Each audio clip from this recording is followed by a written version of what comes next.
Buni bunaqa yezalayligini bilganimda bermasdim qizimni. Men davolatishdan qochmayman, davolatsam o'zimni farzandim, o'zimni qizim. Ha bu qizingni o'zi boru qadri yo'qmi uyda? Ha qizingga sovchi bo'lib kelishganda katta va'dalar bergandi. Hamma yo'g'ini o'zim qilaman, hamma narsasini o'zim qilib qo'ydim. Voy qizingizni bersangiz bo'ldi degan edi. Ha mehnatini qilyapti, ota-onasiga qarayapti. Ha bu ozgina dard tortib yotganda haqqi yo'qmi ozgina yotishiga?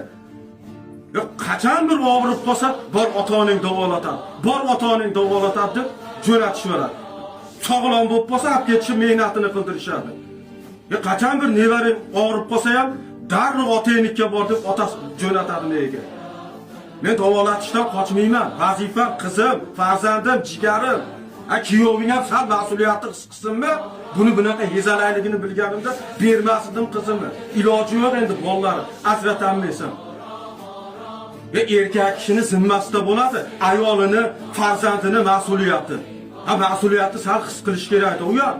Sal og'rib qolsa, otasinikiga jo'nata olmasdi. Xudoyga qo'shib qo'yaman, yuraverasiz xudoy bilan.